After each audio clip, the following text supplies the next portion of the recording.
तो आपण घेतलेला होता. आज आपल्याला त्याच्या पुढेही त्या ठिकाणी जाऊन अ मधला दुसरा भाग जो आहे तो दुसरा भाग म्हणजे शब्दसिद्धीचा हा भाग त्या ठिकाणी दिला आहे. शब्दसिद्धीचा भाग हा आपल्याला बोर्डाच्या प्रश्नपत्रिकेमध्ये 2 मार्कासाठी विचारला जातो. विद्यार्थी मित्रांनो, नेमकं आपल्याला हा भाग कशा पद्धतीने त्या ठिकाणी सोडवता येईल की जेणेकरून आपले मार्क्स जे आहेत ते कटणारे नाहीये, म्हणजे मायनस होणारे नाहीये. मराठी भाषेमध्ये आपण शब्दसिद्धी ही कशी तयार त्या ठिकाणी होत असते याच्यामध्ये विचार करत असताना समाजामध्ये आपण वेगवेगळे व्यवहार हे करत असतो. त्या पद्धतीनं मराठीमध्ये देखील भाषेचा व्यवहार आपण करत असतो आणि तो भाषेचा व्यवहार जे करतो तो व्यवहार शब्दांच्या सहाय्याने आपण त्या ठिकाणी करत असतो. परंतु विद्यार्थी मित्रांनो, हे शब्द आपल्याला मराठी भाषेमधीलच असतील अशी गोष्ट नाहीये. कारण हे शब्द आपल्याला संस्कृत आणि प्राकृत अशा 2 भाषांमधून हे शब्द आपल्याला त्या ठिकाणी येत असतात. आणि मग हे शब्द आपण बऱ्याच वेळा जशाच्या तशा स्वरूपाचे मराठीमध्ये उच्चारण्याचा प्रयत्न त्या ठिकाणी करत असतो. शब्द हा कसा बनतो आणि शब्द हा कसा बनतो म्हणजेच सिद्ध होतो. बघा, शब्द कसा बनतो म्हणजेच तो कसा सिद्ध होतो यालाच आपण शब्दसिद्धी असं त्या ठिकाणी म्हटलेलं आहे. थोडस मी खोलात जाणार आहे, परंतु ज्यावेळेस तुमच्या लक्षात येईल की आपण खूप खोलातून बाहेर त्या ठिकाणी निघतो आहोत. विद्यार्थी मित्रांनो, मराठी भाषेमध्ये मुख्यतः संस्कृत आणि प्राकृत भाषेमधून येणारे शब्द जे आहेत हे जशाच्या तशा आपण या मराठी भाषेमध्ये त्या ठिकाणी घेत असल्यामुळं त्याचा उच्चार देखील आपण तशा स्वरूपाचा करायला लागतो. याच्यावरून देखील काही विभाग त्या ठिकाणी पडलेले आपल्याला पाहतात. त्याच्यामध्ये तत्सम शब्द आहे, तद्भव शब्द आहे, देशी शब्द आहे.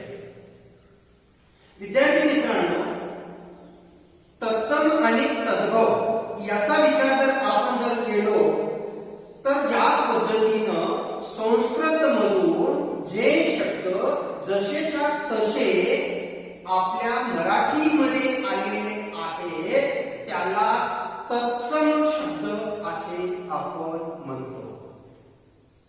बघा, आणि एक वेळेला मी सांगतो की संस्कृत भाषेमधून जे शब्द जशाच्या तशा स्वरूपाचे आपल्या मराठीमध्ये आलेले आहेत त्याला तत्सम असं त्या ठिकाणी म्हणतो.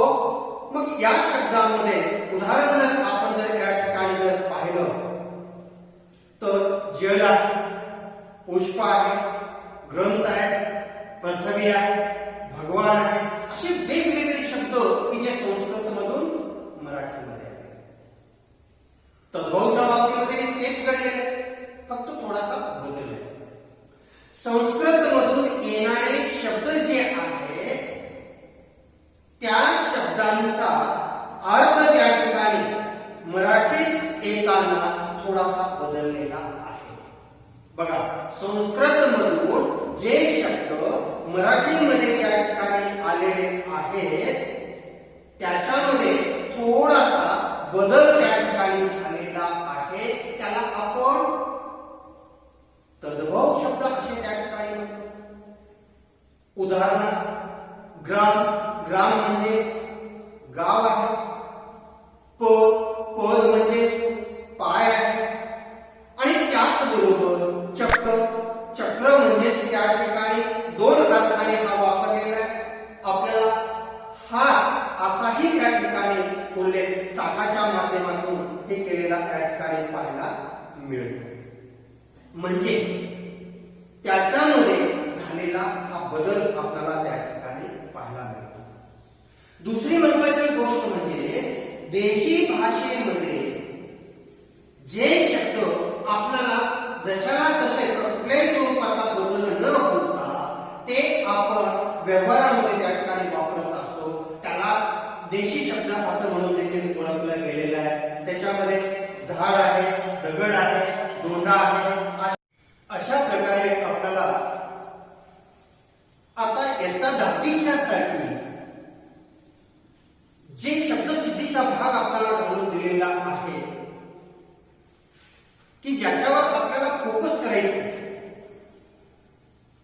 तो भाग आता आपल्याला या ठिकाणी घ्यायचा आहे. आता ज्या वेळेला आपण भाषेचा व्यवहार या ठिकाणी करत असतो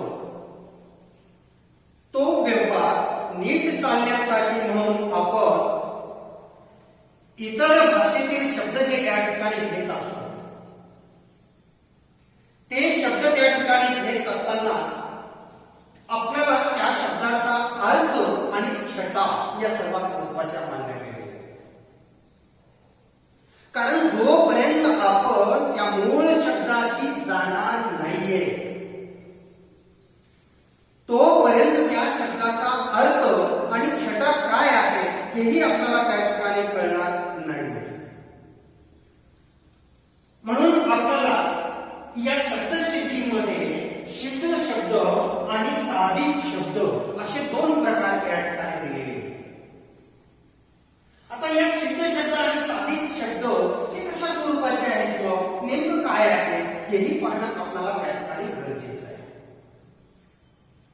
आता सुरुवातीला आपण या ठिकाणी सिद्ध शब्दाच्या बाबतीमध्ये या ठिकाणी पाहूया की मूळ आपण शब्दांच्या धातुकडं म्हणजे काय, मूळ रूपाकडं. आता उदाहरण जर तुम्हाला या ठिकाणी जर पाहिजे झालं असेल, जा, ये असे या ठिकाणी किंवा करू, जा, ये, करू असे तुम्हाला त्या ठिकाणी मूळ रूपामध्ये मूळ धातूमध्ये हे शब्द त्या ठिकाणी पाहता येतात. हे मूळ रूपामध्ये असलेले जे मूळ धातू जे आहे या मूळ धातूला आपण त्या ठिकाणी सिद्ध शब्द असे म्हणतो. म्हणजे काय, जे शब्द प्रत्ययविरहित आहे. बघा, जे शब्द प्रत्ययविरहित आहे, मूळ आहे, मूळ धातूच्या रूपामध्ये आहे, त्याला आपण त्या ठिकाणी काय म्हणतो, सिद्ध शब्द असं म्हणतो. परंतु या सिद्ध शब्दावरून बघा उदाहरण आपण या ठिकाणी पाहूया. करू हा त्या ठिकाणी शब्द आहे. याच्यापैकी आपण या शब्दापासून करू, करणे, करण्यासाठी, कुणाला असे जे शब्द त्या ठिकाणी तयार करतो त्याला साधित शब्द असं म्हणतात. आणि एक वेळेस पहा, ज्या वेळेला आपण एक उदाहरण त्या ठिकाणी कर हा शब्द त्या ठिकाणी घेतला. उदाहरण घ्या, या कर या शब्दापासून याला प्रत्यय लावल्यानंतर बघा, कर, करून, करणे, करण्यासाठी,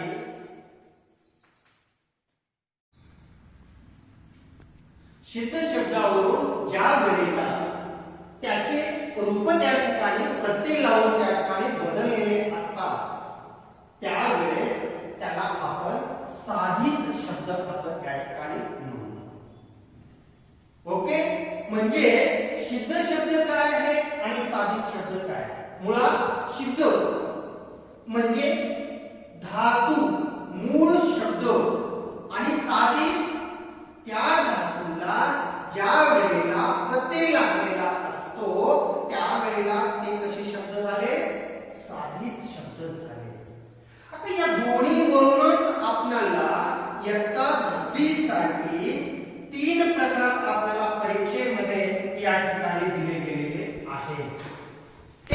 प्रकार जे या ठिकाणी दिलेले आहे त्याच्यामध्ये आपल्याला 1 नंबरचा जो प्रकार आहे तो उपसर्ग घटी शब्द प्रत्यय घटी शब्द आणि तिसरा आहे अभ्यस्त शब्द. बघा आपल्याला या सिद्ध शब्दावरून साधित शब्दावरून या शब्दसिद्धीमध्ये इयत्ता 10वी साठी आपल्याला हे 3 भाग दिले गेले. विद्यार्थी मित्रांनो परीक्षेमध्ये हे कशा स्वरूपाचं सोडवायचं आहे आपल्याला कशा स्वरूपाचा याच्यावर प्रश्न पडतो हा देखील आपल्याला त्या ठिकाणी म्हणाला एक प्रश्न निर्माण करणारा भाग निर्माण होतो. त्याचाही भाग मी तुम्हाला सांगणार आहे. आपल्याला वेगवेगळ्या स्वरूपाचे शब्द प्रश्नपत्रिकेमध्ये त्या ठिकाणी विभाग 4 मध्ये प्रश्न क्रमांक 14 मध्ये आ मध्ये त्या ठिकाणी दिले असतात आणि एका बाजूला उपसर्ग घटित प्रत्यय घटित आणि अभ्यस्त या तिन्ही मध्ये त्या दिलेल्या शब्दांचं वर्गीकरण करा असं तुम्हाला सांगितलं जातं. किंवा काही वेळा असं त्या ठिकाणी विचारलं जातं की दिलेले जे शब्द आहेत त्या शब्दांच्या या उपसर्ग घटित प्रत्यय घटित किंवा अभ्यस्तच्या बाबतीमध्ये दिलेल्या शब्दांच्या जोड्या लावा असंही तुम्हाला त्या ठिकाणी विचारलं जाऊ शकतं. हे अवघड तुम्हाला नाहीये. आता मी त्याच्या बाबतीमध्ये तुम्हाला सांगणार आहे. तुम्ही शांतपणाने जर या ठिकाणी हा भाग जर ऐकून घेतला तर तुमचे 2 मार्क हे तुमच्या आयुष्यामधून कधीच वाया त्या ठिकाणी जाणार नाही. आता याच्यामध्ये हा जो शब्द आहे उपसर्ग घटित या उपसर्ग घटितच्या बाबतीमध्ये आपल्याला या ठिकाणी विचार करायचा आहे.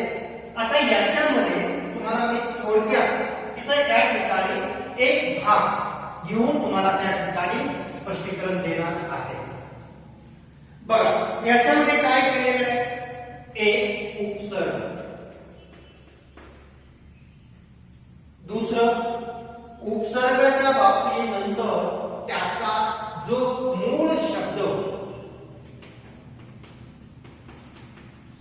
आणि त्याच्याही पुढं उपसर्ग घटित शब्द. आता बघा हे आपल्याला उपसर्ग पाहत असताना ओळखायचं कसं अगोदर हे लक्षात हे पाहत असताना मूळ शब्दांच्या लक्ष द्यायचं की मूळ शब्दांच्या आधी 1 किंवा 2 प्रत्यय लावून शब्द तयार होतो. बघा मी काय म्हटलेलं आहे मूळ शब्दाच्या अगोदर म्हणजे सुरुवातीला 1 किंवा 2 शब्द लावून ज्यावेळेस तो शब्द तयार होतो त्याला आपण उपसर्ग घटित शब्द असे म्हणतो. ही ट्रिक लक्षात घ्या. मूळ शब्द अगोदर होता आणि त्याच्या अगोदर आहे तर ते का नंतर आहे. अगोदर जर लागलेला असेल आता उदाहरण बघा मूळ शब्द या ठिकाणी तुम्हाला मी देतो समज. बघा मूळ शब्द मी तुम्हाला काय देतो समज. आता याला आपण काय म्हटलं की मूळ शब्दाच्या अगोदर जर 1 किंवा 2 शब्द जर लागलेले असतील. आता बघा या ठिकाणी या मूळ शब्दाच्या अगोदर बघा गय काय लावला मी गय. आता मूळ शब्द समज आहे त्याला आपण गय असं त्या ठिकाणी लावला. याच्यापासून कोणता शब्द झाला गैरसमज. बघा मूळ शब्द समज आहे त्याला सुरुवातीला हा शब्द त्या ठिकाणी लागला त्यामुळं कोणता शब्द उपसर्ग घटित शब्द त्या ठिकाणी तयार झालेला आहे. आता बघा दुसरा शब्द मी तुम्हाला देतो आहे विचार. आता बघा मूळ शब्द आहे विचार. याला आपण त्या ठिकाणी प्रत्यय काय लावलेला आहे सुरुवातीला सु. याच्यापासून कोणता शब्द या ठिकाणी तयार झाला तर सुविचार. बघा मूळ शब्द बघा अगोदर समज याला उपसर्ग घटिकाच्या माध्यमातून काय लागलेला आहे गैर लागलेला आहे त्याच्यामुळे कोणता शब्द तयार झालेला आहे गैरसमज. दुसरा मूळ शब्द कोणता आहे विचार आहे. या विचाराच्या अगोदर या ठिकाणी आपण काय केलेलं आहे त्याला प्रत्यय लावलेला आहे सु. त्याच्यापासून शब्द कोणता झाला सुविचार अशा स्वरूपाचा शब्द या ठिकाणी झालेला आहे. तिसरा शब्द तुम्हाला देतो मी शक्ती.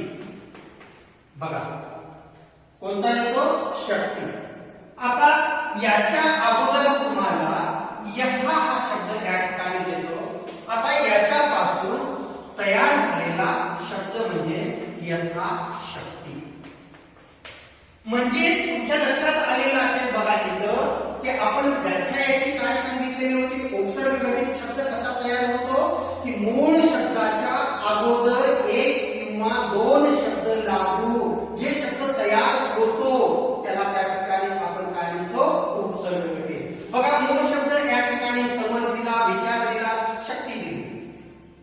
याच्या पूर्वी सुरुवातीला गैर समज हा शब्द तयार झालेला आहे. या विचार या शब्दाच्या अगोदर सु हा त्या ठिकाणी लागलेला प्रत्यय आहे त्याला सुविचार असं त्या ठिकाणी तयार झाला. शक्ती याच्या अगोदर यथा हा त्या ठिकाणी प्रत्यय लागलेला आहे त्याच्यामुळे यथाशक्ती असं तयार झालं.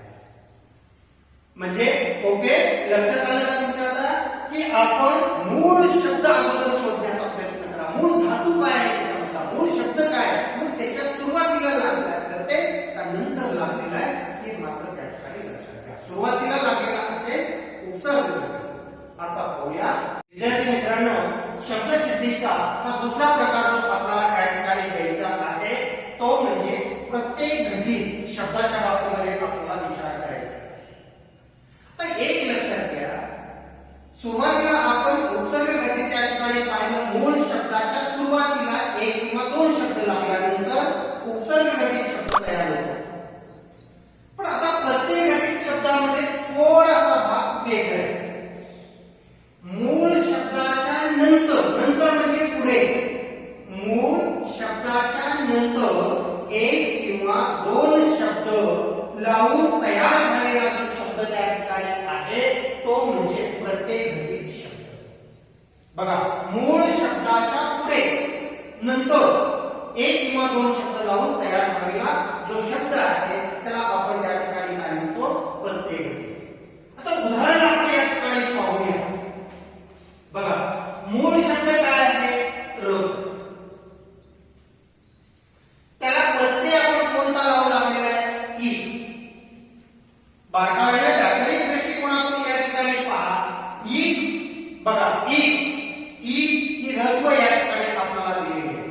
आता ही रस्व या ठिकाणी ई दिलेली आहे म्हणजे संधीचा आपण त्या ठिकाणी संधी ही जोडण्याच्या दृष्टिकोनातून या ठिकाणी करत असताना आपण ई हा रस्व या ठिकाणी दिलेला असल्यामुळं पुढे तो शब्द त्या ठिकाणी रशीत झाला. शीची वेलांटी ही कशी आली रस्वच या ठिकाणी आली. म्हणजे व्याकरण पाहत असताना आपल्याला बारकावा या ठिकाणी घेता आला पाहिजे. इतर जर आपण या ठिकाणी इतर रस्व घेतले इतर जर दीर्घ आपण शब्द जर लिहिलो तर तो बरोबर त्या ठिकाणी होणार नाही. आता बघा या ठिकाणी बुद्धी हा शब्द आहे. या बुद्धी या शब्दाच्या पुढे आपल्याला प्रत्यय काय लावलेला आहे मान लावलेला आहे. बघा लावून पाहूया आपण. बुद्धी हा मूळ शब्द आहे त्याला प्रत्यय काय लावायचे आपल्याला मान लावायचे. याच्यामुळे शब्द कोणता तयार झाला तर बुद्धिमान. बघा इथं बुद्धी हा शब्द. विद्यार्थी मित्रांनो याच्यानंतर तिसरा शब्द जो आपल्याला दिलेला आहे दया हा मूळ शब्द झाला. याला अणु हा प्रत्यय त्या ठिकाणी लागलेला आहे म्हणजेच हा दयाळू हा शब्द त्या ठिकाणी प्रत्यय घटित झालेला आहे. अणु हा प्रत्यय जो लागलेला आहे हा पुढे झालेला आहे. बघा तिसरा त्या चौथा दुखा हा मूळ शब्द आहे त्याच्या पुढे दार हा प्रत्यय त्या ठिकाणी लागलेला आहे आणि दुकानदार असा प्रत्यय घटित शब्द शब्द त्या ठिकाणी तयार झालेला आहे. त्याच्यानंतर माणूस हा शब्द त्या ठिकाणी आहे. त्याच्या पुढं की हा प्रत्यय लागलेला आहे आणि त्याच्यामुळं माणुसकी हा शब्द तयार झालेला आहे. म्हणजे याच्यावरून असं लक्षात येतं की मूळ शब्दाच्या पुढे, मूळ धातूच्या पुढे जर एक किंवा दोन शब्दांनी प्रत्यय लागलेला असेल तर तो प्रत्यय गठीत शब्द म्हणायचा. आता याच्यानंतर या शब्दसिद्धी मधला तिसरा जो प्रकार आहे तो म्हणजे अभ्यस्त. अभ्यस्तच्या बाबतीमध्ये या ठिकाणी पाहत असताना एकाच प्रकारचे शब्द पुन्हा पुन्हा त्या ठिकाणी येणे किंवा सार्थ किंवा निरर्थक शब्द एकत्र त्या ठिकाणी येणे, विरुद्धार्थी शब्द त्या ठिकाणी एकत्र येणे किंवा शब्दाची पुनरावृत्ती त्या ठिकाणी पुन्हा पुन्हा होणे, असे शब्द ज्यावेळेस आपल्याला या ठिकाणी विचारले जातात त्यावेळेला हा अभ्यस्त शब्द त्या ठिकाणी तयार होत असतो. बघा, आणि एक वेळेला त्या ठिकाणी मी तुम्हाला थोडक्यात सांगतो की जे दोन प्रकारचे शब्द परंतु एकत्र त्या ठिकाणी आलेले, त्याचबरोबर सार्थ किंवा निरर्थक शब्द एकत्र आलेले, विरुद्धार्थाचे शब्द एकमेकांसोबत त्या ठिकाणी आलेले किंवा शब्दाची पुनरावृत्ती त्या ठिकाणी झालेली आहे, असे शब्द ज्यावेळेस एकत्र यायला लागतात त्यावेळेस अभ्यस्त शब्द त्या ठिकाणी तयार होतो.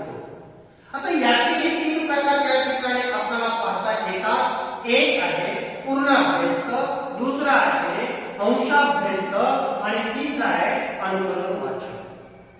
आता त्याच्यामध्ये पूर्णाभ्यस्त कोणता आहे आणि अंशाभ्यस्त कोणता आहे आणि अनुकरण वाचक तुम्ही साधं त्याच्या पुढं अभ्यस्त म्हणून लिहिला तरी तुमचे मार्क त्या ठिकाणी कटणारे नाहीये, परंतु आपल्याला त्या ठिकाणी कसं कटता कामा नये, आपल्याला पुरेपूर आपला विश्वास त्याच्यावर असला पाहिजे. याच्यासाठी हे तीन उपप्रकार देखील पाहू लागले.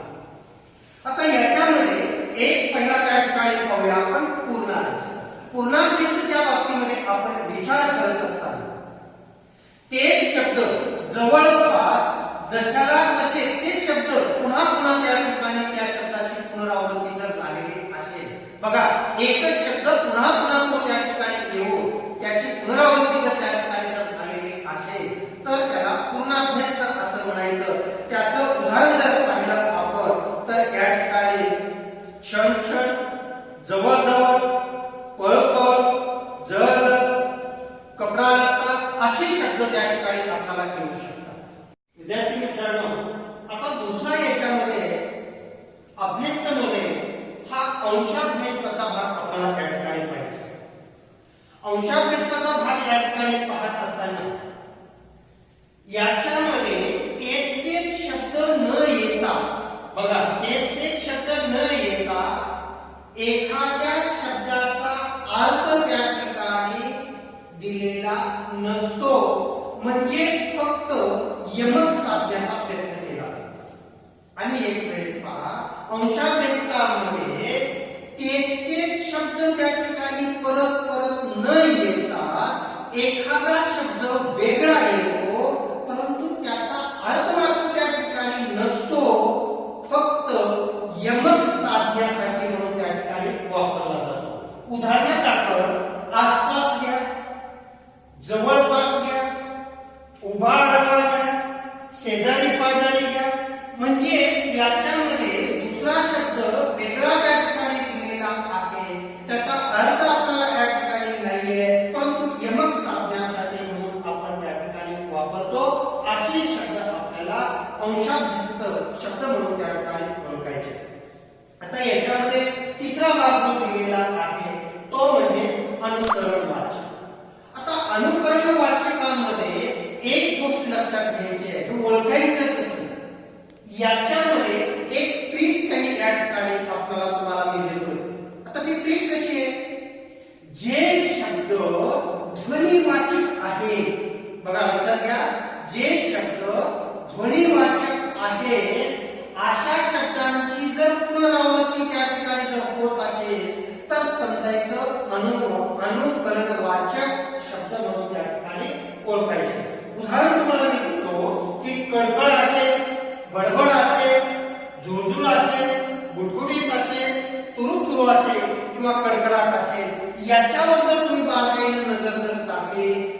हे सर्व शब्द ध्वनिवाचक शब्द म्हणून त्या ठिकाणी ओळखले जातात आणि असे ज्यावेळेस शब्द येतात त्यावेळेस अनुकरणवाचक शब्द म्हणून त्या ठिकाणी ओळखले जातात.